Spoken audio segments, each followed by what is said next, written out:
نحمده ونصلي على رسوله الكريم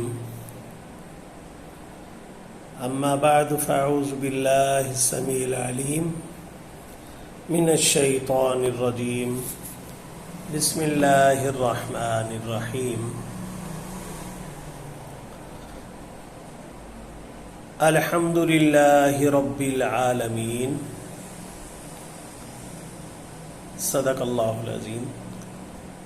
آج ہم سورہ فاتحہ کی پہلی آیت کی ڈسکشن کریں گے۔ دعا ہے کہ اللہ تبارک و تعالی مجھے اور آپ کو قرآن مجید کو سمجھ کر اس پر عمل کرنے کی توفیق عطا فرمائے۔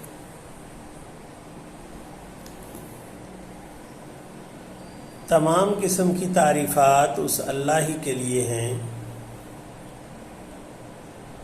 جو تمام قسم کے جہانوں کو پالنے والا ہے۔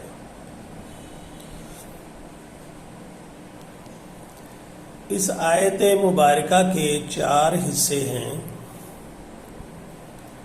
پہلا حصہ الحمد کہلاتا ہے، دوسرا اللہ کہلاتا ہے، تیسرا رب کہلاتا ہے اور چوتھا عالمین کہلاتا ہے۔ یہ 4 الفاظ دیکھنے میں تو الفاظ ہیں، لیکن ان چاروں الفاظ میں اللہ تبارک و تعالی نے پوری دنیا اور آخرت کو سمو دیا ہے۔ لفظ حمد جو ہے اس کے معنی تعریفات کے زمرے میں آتے ہیں۔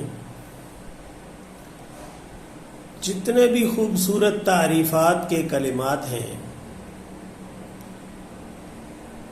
جتنی بھی کیفیتیں ہیں، جو بھی ہم تعریف کے لمحے اپنے دلوں میں محسوس کرتے ہیں،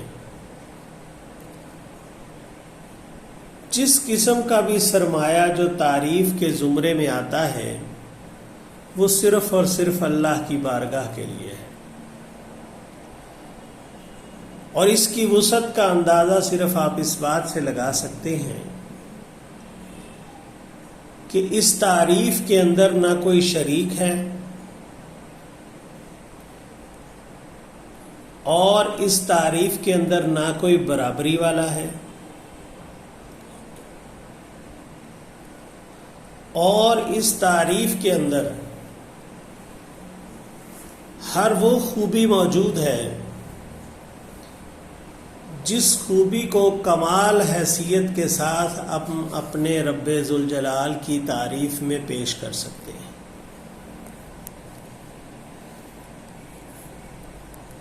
کسی طرح کا فیض کیوں نہ ہو، ہمیں اللہ تبارک و تعالی کی ذات کی تعریف کے سلسلے میں اس کا ذکر کرنا ضروری ہے۔ اس کا دوسرا مطلب شکر کے زمرے میں آتا ہے، لیکن میرے نزدیک تعریف اور شکر میں جو فرق ہے، تعریف ایک بہت کھلا لفظ ہے، سیاق و سباق کے لحاظ سے بھی اور دنیا اور آخرت کے لحاظ سے بھی، جبکہ شکر اس کے معاملے میں تھوڑا سا محدود لفظ ہے۔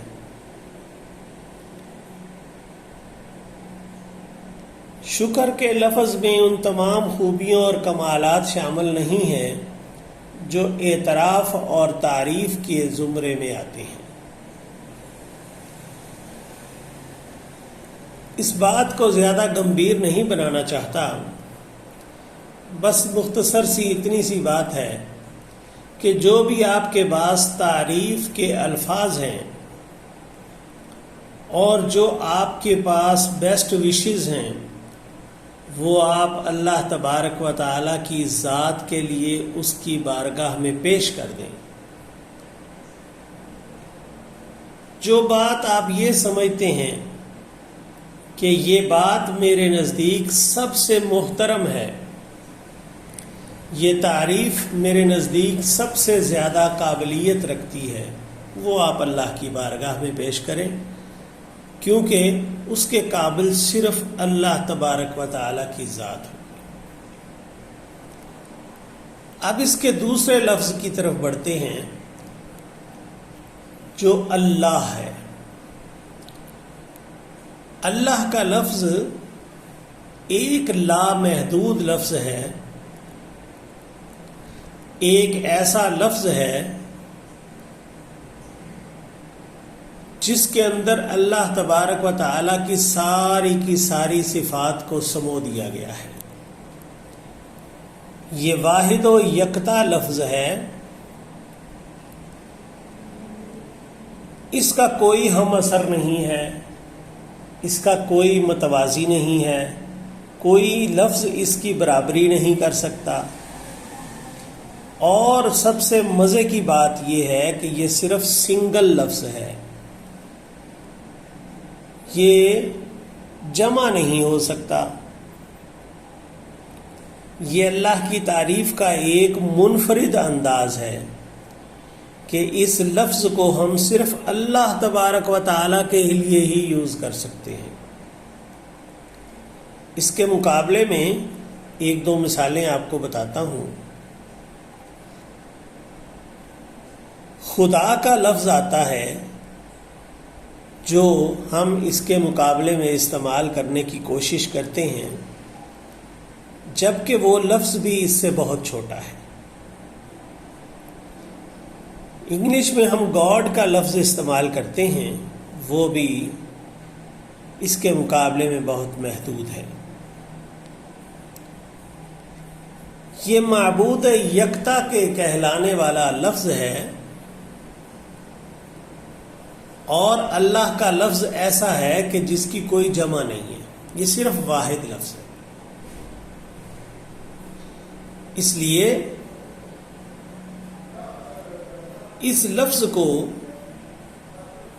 ہم اس طرح سے باقی لفظوں سے امتیازی حیثیت دیتے ہیں کہ یہ صرف اللہ تبارک و تعالیٰ کی ذات کے لیے ہی استعمال ہوتا ہے۔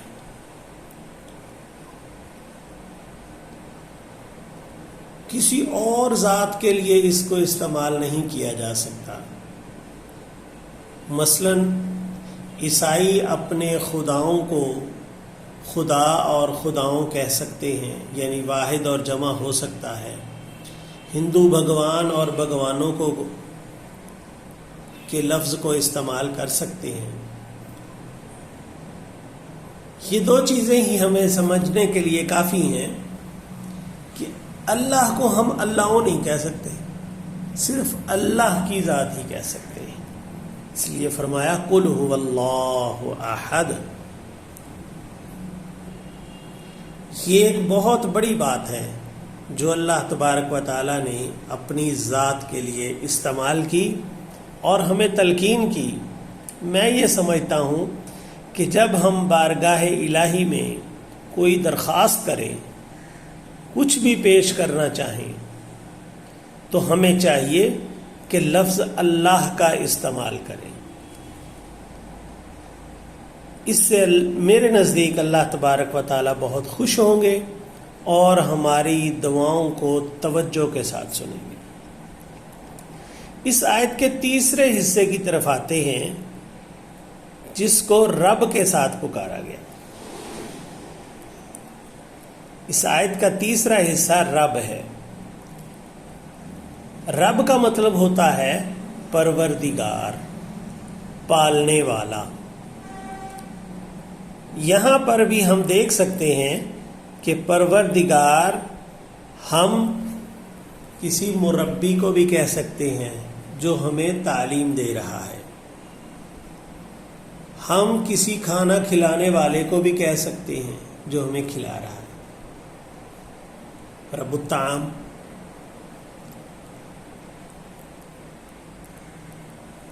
ہم اس کو بھی رب کہہ سکتے ہیں جو ہمیں راستہ دکھا رہا ہے۔ لہذا یہ جو لفظ ہے یہ بھی محدود لفظ ہے۔ اللہ کی ذات انسان کے حواس اور عقل کی گرفت میں نہیں آ سکتی۔ لہذا اس کے اندر ہم جتنا بھی ڈوبنے کی کوشش کریں گے تو ہم اپنے خالق کو، اپنے معبود کو، اپنے حاکم کو حقیقی طور پہ سمجھنے کی کوشش کرتے رہیں گے۔ ہم اس راہ پر چلنے کی کوشش کرتے ہیں جس کو اللہ رب العزت ہمارے لیے منتخب کرتے ہیں، اور رب تعالیٰ کی ذات ہماری رہنمائی کرتی ہے، اور اس رہنمائی کو حاصل کرنے کے لیے ہمیں قرآن اور سنت پر عمل کرنا ہوتا ہے۔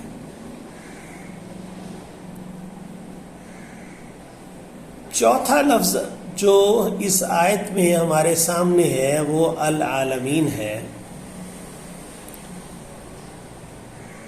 جب ہم اس کو رب کے لفظ کے ساتھ ملاتے ہیں تو رب العالمین ہوا، تو جتنے بھی اس دنیا اور آخرت کے، آسمانوں کے، زمینوں کے جہان ہیں، وہ سارے ہی اللہ تبارک و تعالی نے اس ایک لفظ عالمین کے اندر سمو دیے ہیں۔ ہم اس کا مختصر جائزہ لیں تو سمجھ سے باہر بات ہو جاتی ہے کہ اتنا چھوٹا سا لفظ اللہ نے استعمال کیا اور اس کے اندر پوری دنیا کو سمو دیا۔ آسمانوں کا جہان، زمینوں کا جہان، سیاروں کا جہان، ستاروں کا جہان، سمندروں کا جہان، پہاڑوں کا جہان، انسانوں کا جہان، حیوانوں کا، جنوں کا جہان۔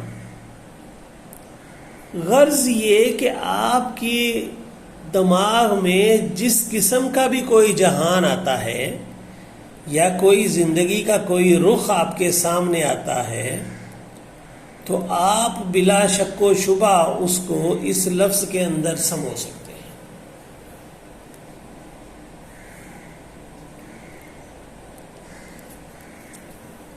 یہ بات اتنی خوبصورتی کے ساتھ اللہ تبارک و تعالی نے ارشاد فرما دی رب العالمین کہتے ہوئے کہ یہ جو کچھ بھی آپ کو نظر آ رہا ہے یہ سب تو میں نے ہی پیدا کیا۔ پروردگار، رب کا مطلب ہوا پالنے والا، پروردگار پیدائش دیتا ہے، سب کچھ ایجاد کرنے والا۔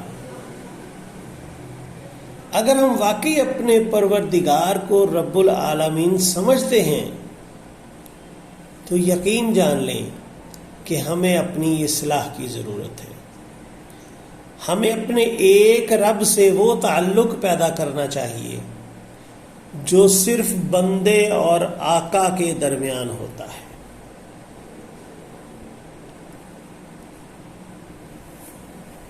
یہ فیضان ربوبیت ہے کہ ہم سوچنے پر مجبور ہو جاتے ہیں کہ ان الفاظ کے اندر یہ وسعت، یہ گہرائی اس قدر کیوں ہے؟ آخر اس کا سبب کیا ہے؟ یہ رب کا لفظ کیا ہمارے جسموں کو پروان چڑھانے کے لیے ہے، یا اس کے ساتھ ساتھ ہمارے دل و دماغ کی صلاحیتوں کو بھی اجاگر کرتا ہے؟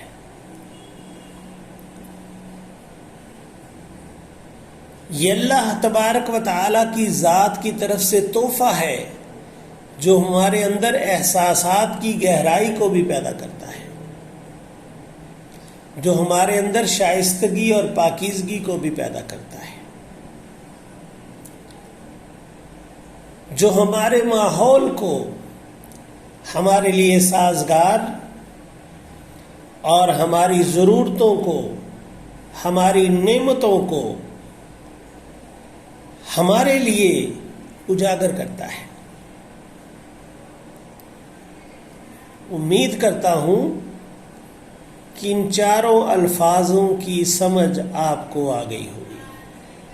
تو گویا کہ ہم یہ دیکھتے ہیں کہ الحمدللہ رب العالمین، جب ہم یہ چار الفاظ ادا کرتے ہیں کہ رب العالمین کے لیے ہی ہیں ساری تعریفیں، ساری قابلیتیں، سارے شکرانے، تو ہم یہ سمجھتے ہیں کہ وہ واقعی پورے جہانوں کا پروردگار ہے۔